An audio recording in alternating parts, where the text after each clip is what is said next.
Welcome back to Old School Sports and our Out of the Park Baseball 23 playthrough of the Colorado Rockies. We are on Wednesday, June 1st, 2050. We are closing in on the midway point of our second season as general manager of the Rockies.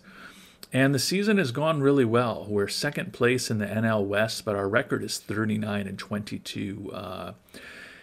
Everything's gone really well for the Rockies so far, particularly given that we've had some relatively significant injury issues. And even right now, Stephen Moore, who's kind of a third or fourth starter from us, Victor Gonzalez, our starting catcher, and Jamel Cohen, our starting first baseman, are all still on the injured list with relatively material injuries that have kept them all out for a while or will keep them out for a while.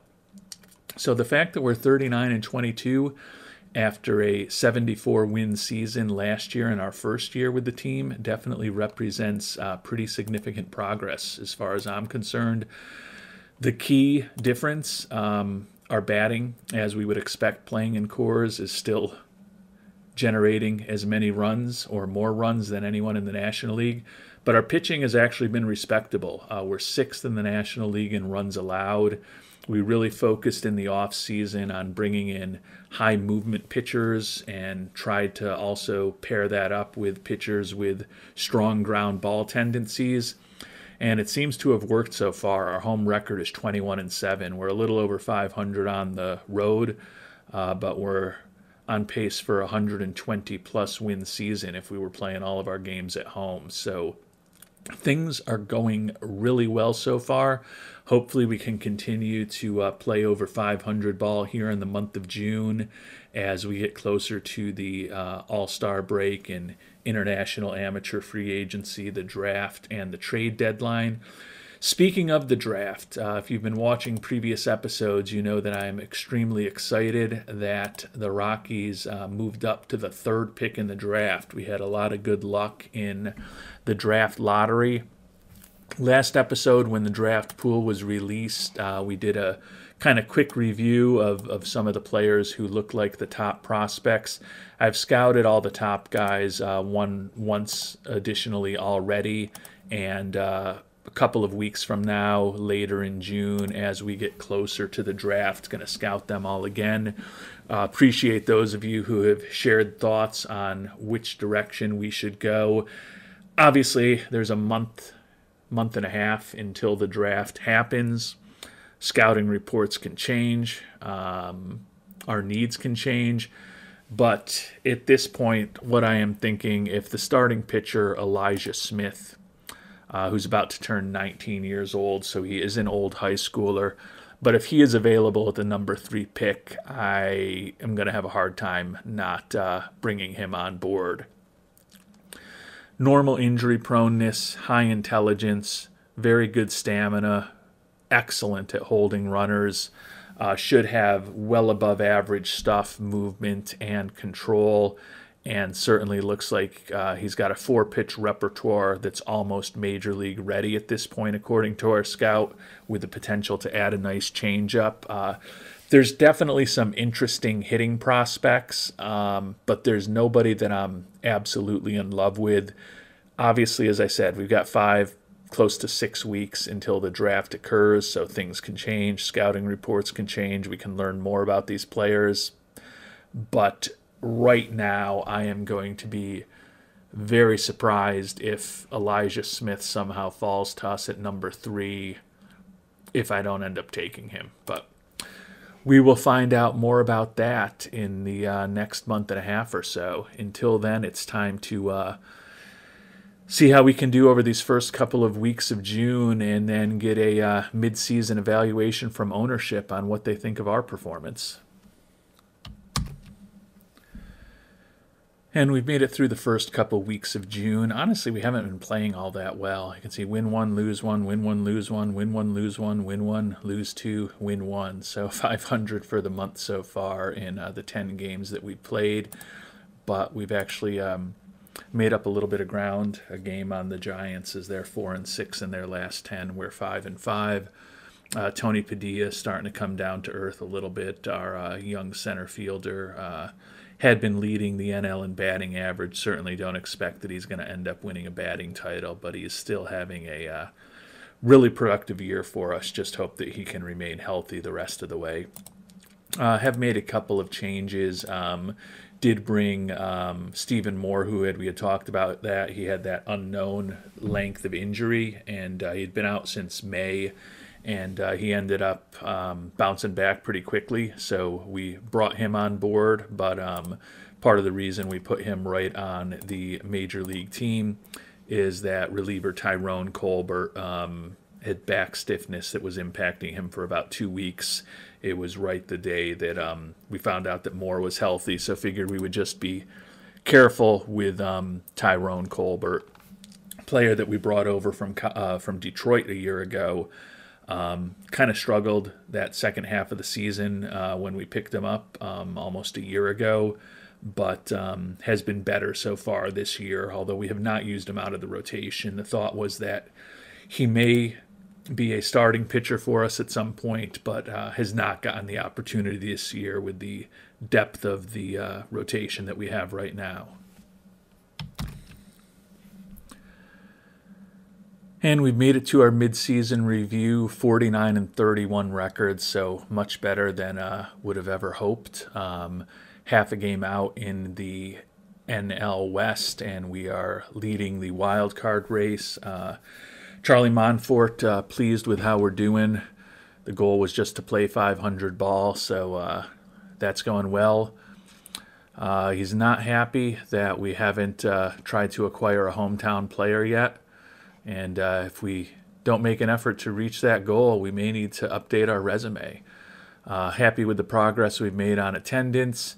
Happy that the progress we've made on finding a top prospect. So he's been ecstatic with our progress towards the goals we've set out, but his overall impression does not rank quite so highly. So we've gone from a 74-win team to a team playing 600 baseball. Some people are never going to be happy, are they? And we're actually going to make our first trade of this regular season. The good news is that our starting catcher is ready to come off of the injured list. So we will have Victor Gonzalez back in the lineup, and we will have our planned backup, Demetrius Williams, back into his backup role. The issue is that Ty Williams, who was a minor league free agent signing we made back in March, is refusing to go back down to AAA. So we decided to shop him just to see what, if anything, we could get for him. And there's some decent pitchers out there, and we're going to go after Latrell Young. And that name may sound a little familiar because he was a guy that we had looked at in the offseason. He wanted a starting role. We weren't willing to give him one, and he went with the Mets, where they promised him a starting role, and he has been a reliever in 12 games for them, and he's angry. But he's more angry at the team record. He's unhappy with his role on the team. My intention is to use him as a left-handed reliever, but we're not making any promises to him, but we can pick him up. He's an extreme ground baller in terms of his tendencies, ground baller in terms of his pitcher type, 65 movement, durable, 1-year deal, so not any long-term commitment. Think he would be a really nice addition and certainly a potential upgrade in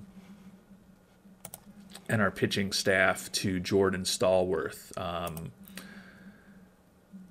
Although, Stallworth's not bad. It's just that he's wrecked physically.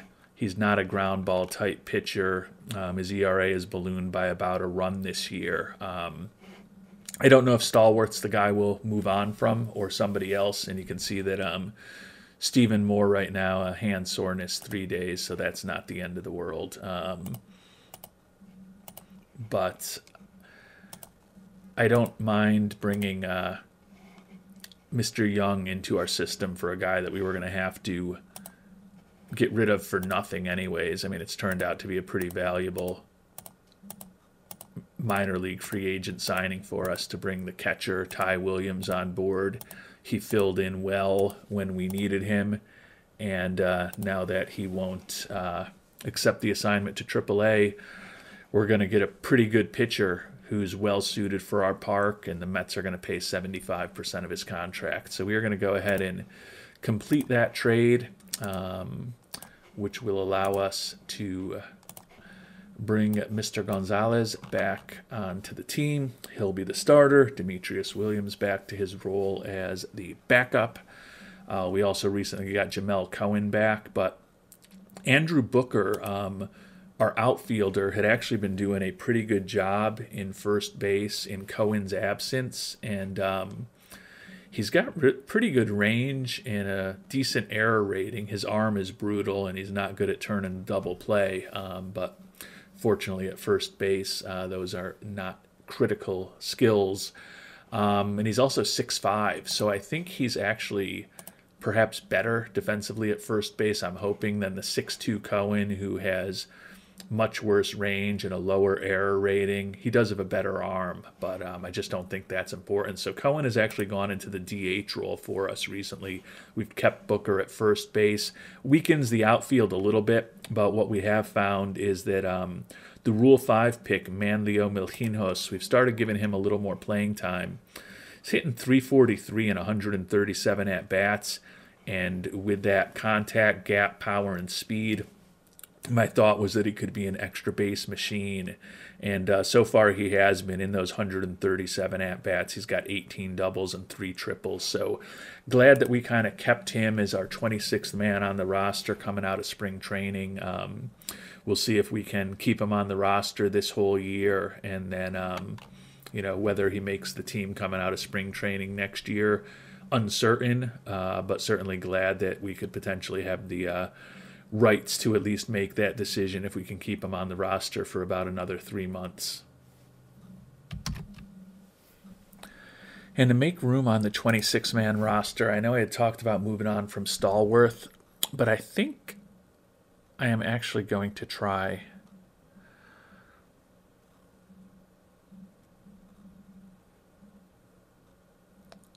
to move on from Victor Malone.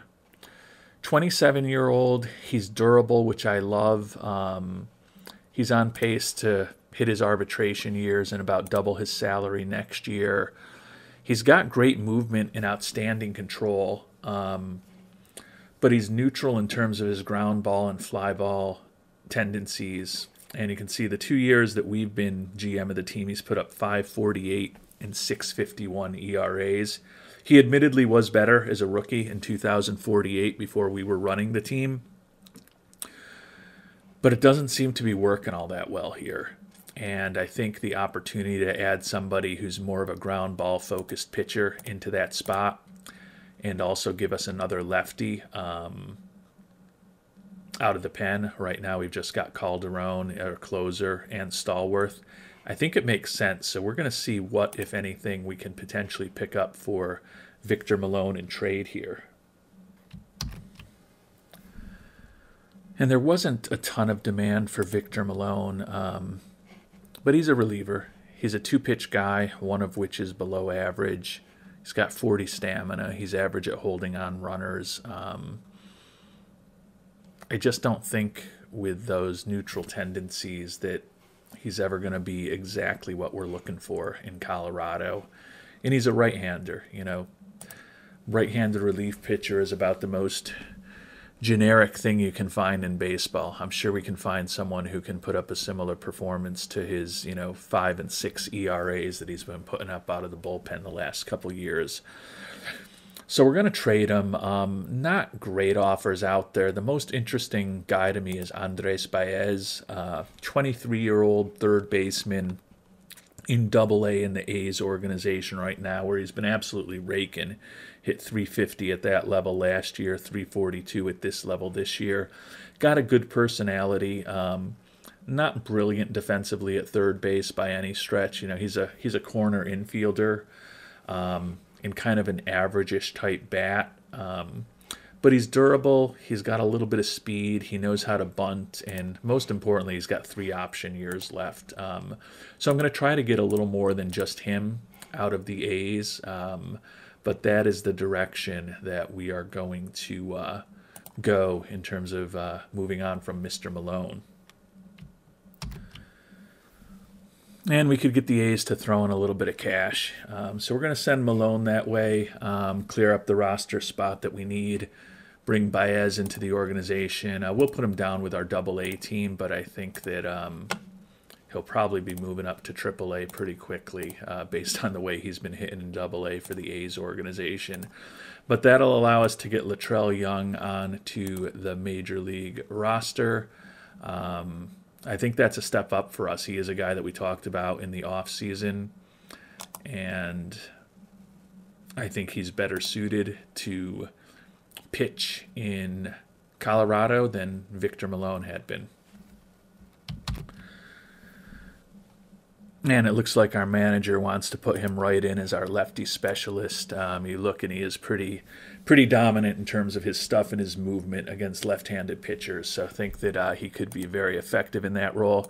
Now he wants to be in the starting rotation, so he may end up complaining about it at some point. But I think giving us a third lefty arm in the bullpen is not the worst thing in the world, particularly one who, as I've talked about, I think is more suited to pitching in Coors Field than Mr. Malone was. And we've made it to July, so international amateur free agent signing is today. We'll take some time in that shortly, but first we'll just check in on the standings. Still kind of where we've been, half a game behind the Giants.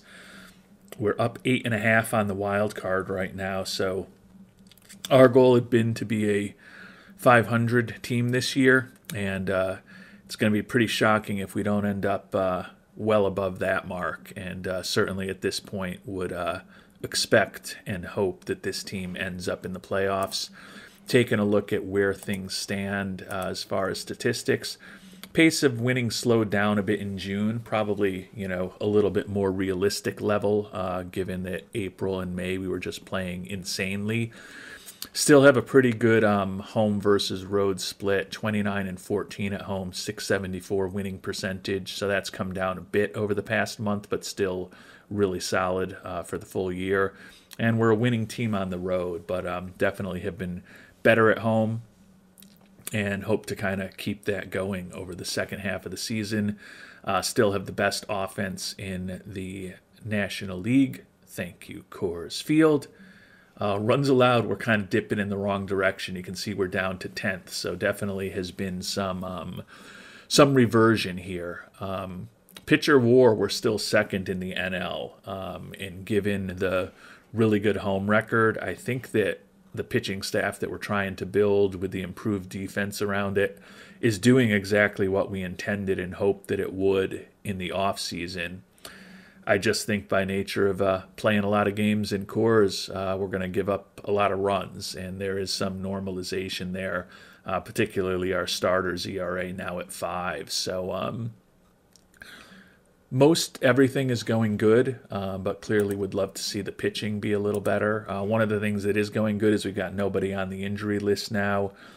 We've got starting catcher Victor Gonzalez back. We've got Jamel Cohen back, as we talked about. Stephen Moore is back. The guys who were banged up during the month of June are all completely healthy now.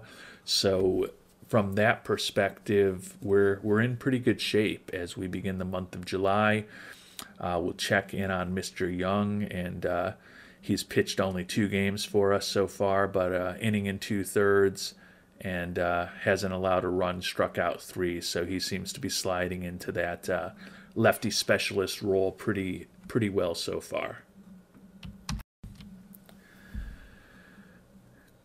And as July begins, just take a quick look at some of the financial aspects. We definitely have money to bring on some contracts if we decide to go for it, and at 54 and 34.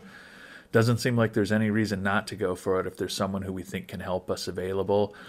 You can see attendance has been better over the last month and a half as we've been playing our best baseball. Actually, it hasn't been our best baseball of the year, but I think we've just kind of convinced people that we are for real. Fan interest has dipped a bit over the course of the season, which is a little disappointing and a little surprising given how well that we've been playing. But we are on pace to increase attendance by about 4,600 people a game this year. Revenue should be up about 8%. And our goal with ownership is just to get to 36,400 a game.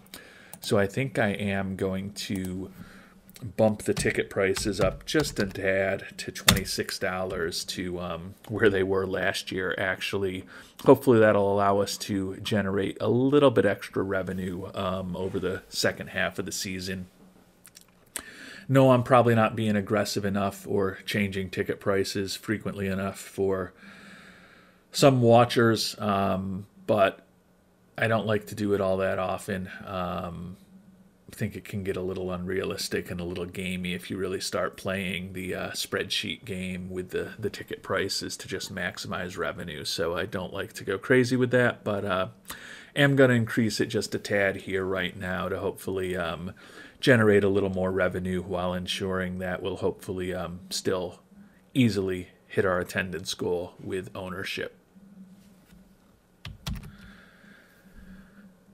And now we turn to the international amateurs, and there's a few that stand out. Alex Zambrano, third baseman, durable player. Not the best personality in the world. He is smart, but he's greedy, not much of a leader, and not very loyal. Also doesn't really have a position to play defensively, at least in the infield. And, he could play left or right in the outfield. Wouldn't love him in cores. But certainly looks like he could have a pretty interesting bat. Unfortunately, our scouting accuracy on him is low.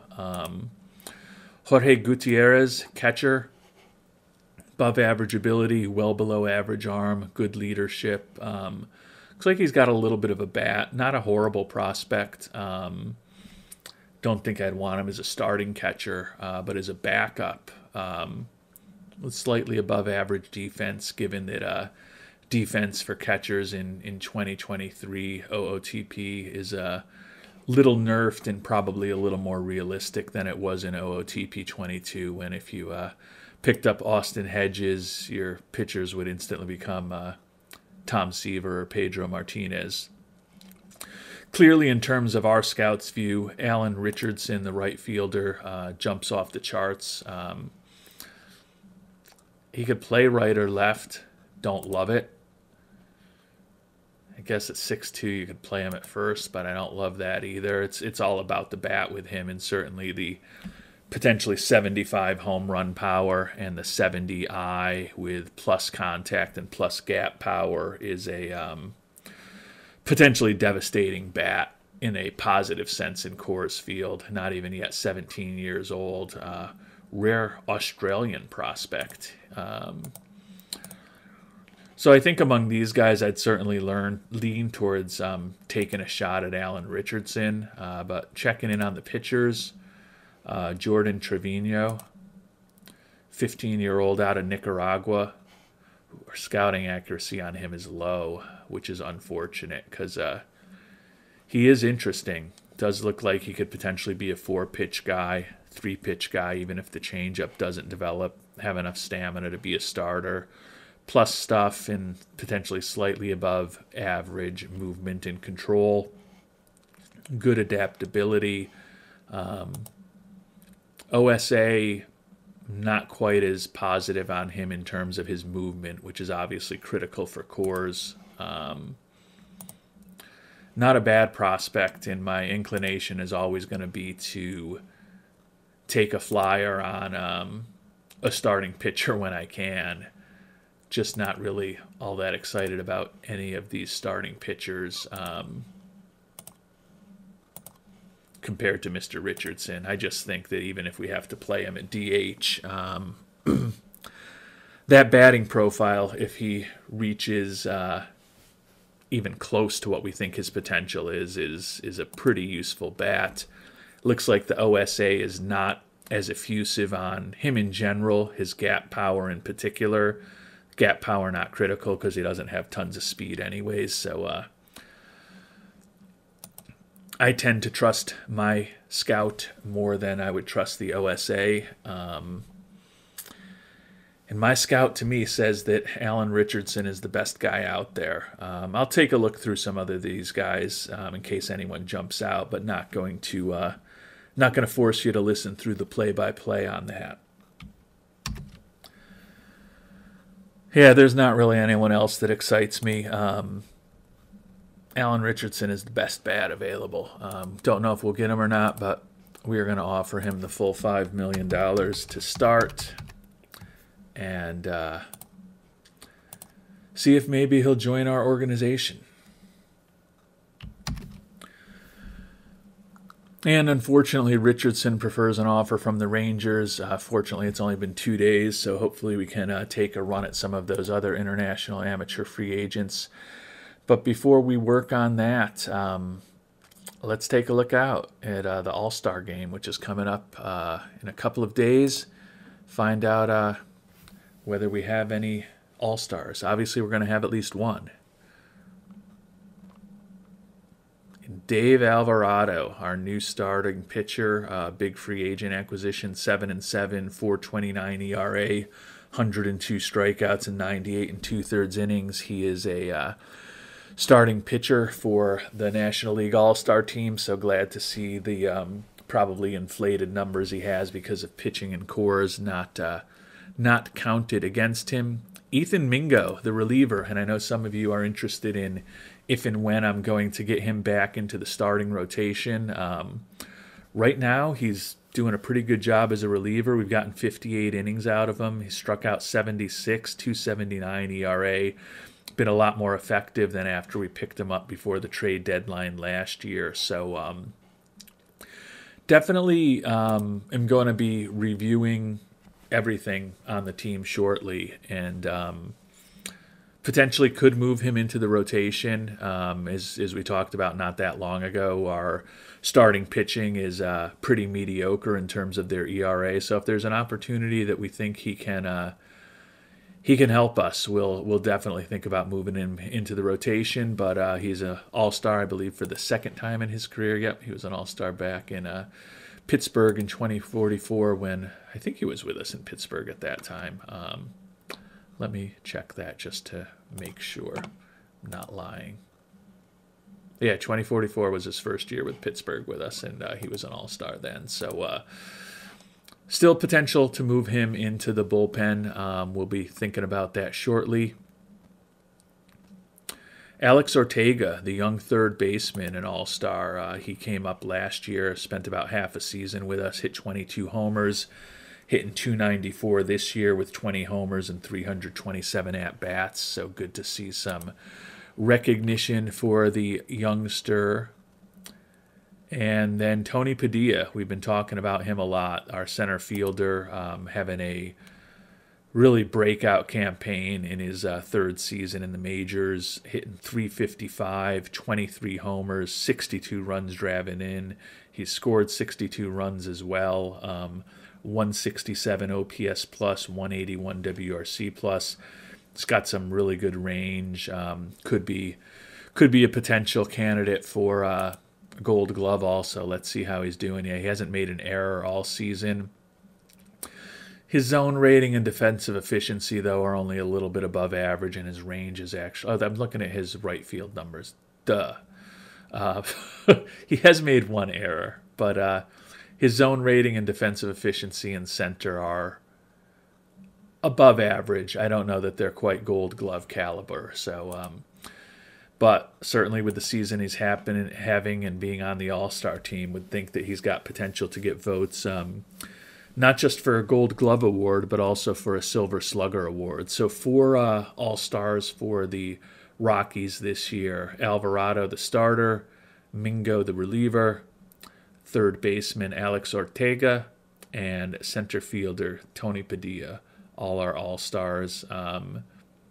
In the case of both Padilla and Ortega, first-time All-Stars. And Alvarado and Ethan Mingo are both second-time All-Stars, but the first time for both of them with the Rockies. And I think we're going to take a flyer on the starting pitcher, Jordan Trevino. I don't know whether he's going to develop as well as he potentially could. But if he does, he's a valuable chip to have. I don't think he's a perfect Colorado pitcher with movement that's only a little above average and a neutral ground ball to fly ball tendency. But if he develops to have the profile that, in a best case scenario, we think he could have, he would be a very valuable trade chip. He's not even 16 years old yet. Doesn't sound like we even need to offer him every bit of money that we have, but we're going to do it anyways just to hopefully close the deal. So we'll see if we can bring him on board as our fallback plan among the international amateur free agents. And unfortunately, it's starting to be one of those years. Jordan Trevino says he prefers an offer from one of our former teams, the Kansas City Royals. So we'll see if there's anyone to pivot back to. And unfortunately, a lot of the big-time players have been signed at this point. So we're kind of getting into the situation. Do we bring on anybody this season in international amateur free agency? And if we do decide to do so, do we pay $5 million, or do we try to get a bargain on somebody? And I honestly don't really love anyone who's left. Ishmael Membrano, starting pitching prospect, looks like maybe a little bit above average major league starter if he develops perfectly. Doesn't necessarily have the work ethic that's going to get him there. And he claims... I actually hadn't checked in on this. It said that he wanted $5 million, and he says that we're not even going to be able to beat that offer if we give him the max. So one potential batter I might think about, but it might just be one of those years where we don't pick up an international amateur free agent. And I had thought about shortstop Jose Lemus. Like the fact that he's durable, barely 16 years old, and although he's not a shortstop defensively, he does kind of have ratings so he could play basically any position on the field except for catcher. I don't know that you'd love him at any of those positions, probably in terms of his ratings with the 60 range and the 65 arm. He's probably a natural third baseman if you had to put him at a position. And even then, you don't feel great about it with the below-average error in turn 2 ratings.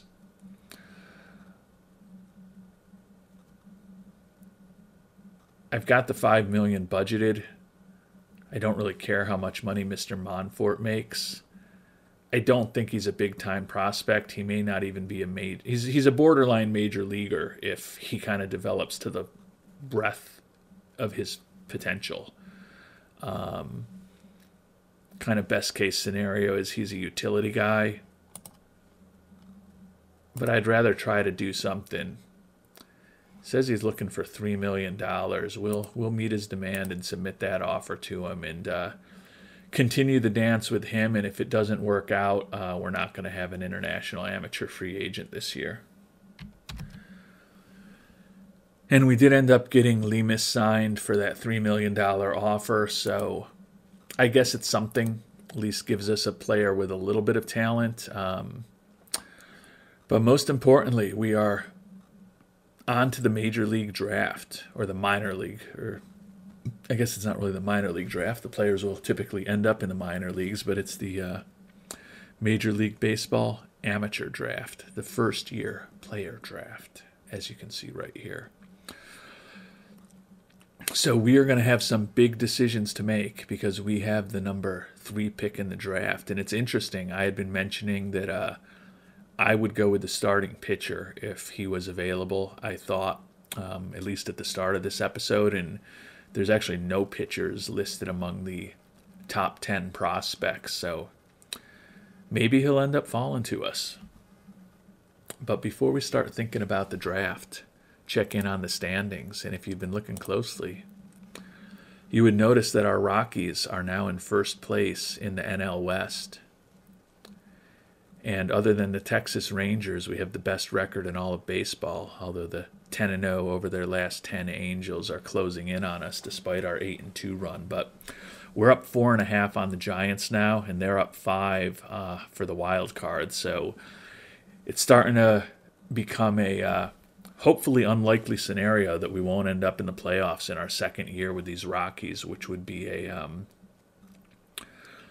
nice thing to happen. And those of you who have watched me in the Kansas City and the Pittsburgh playthroughs know that when my team has the opportunity to make the playoffs, I tend to be a buyer at the trade deadline. So there's definitely a possibility that we'll be doing some wheeling and dealing to try to get this team across the finish line. Because if we're gonna end up in the playoffs, we might as well do everything we can possibly do to win it all, as long as we're not damaging the long-term prospects of the organization too significantly. So with the third pick in the draft, we're going to take a look at some of the top prospects here and then call it an episode, and we'll come back in our next episode and actually go through the draft, give all of you an opportunity to hopefully tell me once again where I could be going right or wrong. And I'm also going to dig into some of the lower regarded prospects also, just to make sure that I'm not missing someone. But for purposes of this, we'll just take a look at the top handful of prospects. Jose Lawson is a reliever we talked about back in our last episode. Certainly not going to be taking a reliever number 3 overall, even though he certainly looks like he could be a pretty good reliever. Justin Brown, starting pitching prospect. Don't love the fragility. Do love the off-the-chart potentially movement. That should play well in Colorado. Plus stuff, plus control, and a potential 5-pitch arsenal. Definitely a player that I like. And if Elijah Smith happens to be gone, I could see a scenario where I would think about Brown, since I do feel like we need to start getting some top-end starters into this minor league system. And that brings us to Porky Smith when we're talking about top-end starters. Looks like he could have excellent stuff, very strong movement, above-average control, 4-pitch arsenal that we've talked about, maybe a 5-pitch arsenal if the changeup develops, got the stamina you want, hold runners is excellent. Don't know about his work ethic, but he's smart. Looking for a lot of money, but we've got money to spend. If we're going to go a pitcher at the number 3 pick, and if Elijah Smith is available, to me, he's an obvious selection. Don't love that he's neutral as far as his ground ball, fly ball tendency. The movement should help with homers in Colorado. And again, if he develops as he could, even if I decide he's not the right fit for Colorado, a lefty with a profile that's even 90% of what this profile looks like it could be would be a extremely valuable asset to have. So Elijah Smith is on our short list among the starters. And as I said, I'm going to go through the rest of these guys. I'm guessing they're going to feel like a reach at number 3 compared to Elijah, but do want to make sure that I've kind of vetted everything out as far as the potential opportunity set, since with the 59-35 record this year and the fact that this rebuild has accelerated pretty quickly, I don't anticipate that we're going to be picking in the top 3 anytime soon. So as we turn to the everyday players, it's hard for me to imagine a scenario where Elijah Smith isn't one of my top 3 as we get ready for the draft, but let's see who could potentially join him. Take a look at the 4.5-star and above prospects. Our scout's got very high accuracy, and he's pretty darn good with minor leaguers and prospects, amateurs, I should say more clearly. Can show you his exact rankings here. He's outstanding with amateurs, so that's his biggest skill and his most proficient area. So feel pretty comfortable that he's got these scouted well. We'll start with the 4.5-star Hector Luna, like I said, and then look at all the 5-star guys. Hector Luna, shortstop prospect, like the durability, like the range in the arm. The error isn't optimal. Be a heck of a third baseman, and certainly looks like he could develop into a plus hitter. Useful guy, almost 22 years old. I think if we were picking 10 picks later, this profile becomes a lot more attractive. Hard for me to imagine it's going to work at number 3 overall. Ramon Almaraz, a left fielder. You got to like the bat. Potentially 75 contact, 75 home run power. A little bit of gap power, decent eye. Going to strike out a lot, but certainly a very special bat, and you can see over the course of his high school career, he's batted in the neighborhood of 500. So nice career there. He's an interesting prospect. Mario Alvarez, second baseman. Don't love the defensive profile. Do love the speed, ability to steal some bases, good bunter, and a pretty good hitting profile. He's just kind of a man without a position, quite honestly. You know, he's a first baseman or a very mediocre second baseman. That's it. Could be a mediocre left fielder also. I don't know if the bat is special enough to justify a top 3 pick, but he could be above average at everything in terms of his batting ratings with excellent home run power. It's not a horrible profile. I would say that, you know, certainly he could be in the mix depending on how the first couple of picks go. Catcher Julio Diaz, love the defense in the arm, love the durability. The bat for a catcher, not bad with the really good contact and home run power. We talked about this in the last episode. My only concern is a catcher who's not all that smart. But he's got everything else just about with the work ethic, adaptability, loyalty, low greed. The only thing he's kind of not green or red in is his leadership, which is just average. But he's certainly somebody to think about. If he didn't have that low intelligence, I'd really like him. Jorge Lopez, first baseman. Another guy with a solid bat. Not much going on defensively. He is durable. Willis Lopez, second baseman. Issue with him is that it's impossible signability. So probably looking at $15, $16 million to maybe have a chance of signing him. But he's got the good personality. He's got a lot of speed. The bat is really interesting. Another guy that doesn't really have a position, and only 5'11", 155, you're not going to play him at first. So you kind of have to play him at second base if you play him in the infield, which is the position he's listed at. And you'd feel as bad as he is defensively at second base, or as mediocre as he is at second base, to be fair. I mean, his range and error are above average for an infielder, but not ideal for a second baseman. His arm, well below average even for a second baseman, and certainly would love a second baseman to have a much higher turn double play rating than that.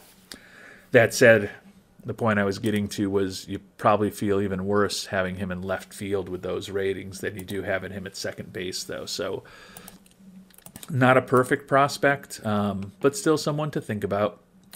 Ricky Mejia, a first baseman, really like the bat. Another guy that doesn't really have a position defensively, although at 6'4", 200, you understand why he's a first baseman. And no option to play him in the outfield. So he's a first baseman or a DH. Seems a little aggressive for a third pick in the draft, but can't rule him out. Jordan Vargas, third baseman.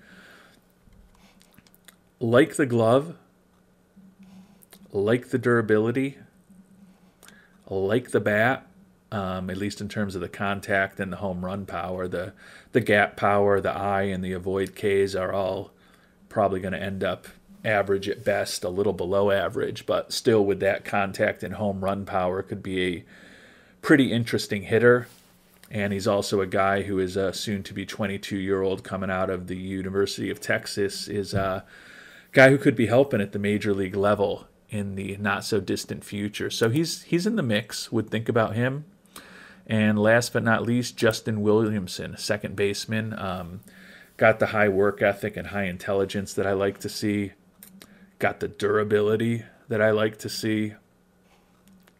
Great contact hitter. Okay speed, but he's not really a very good base runner or base stealer. But enough speed that gap power would play decently, decent home run power potentially. Not going to strike out a lot.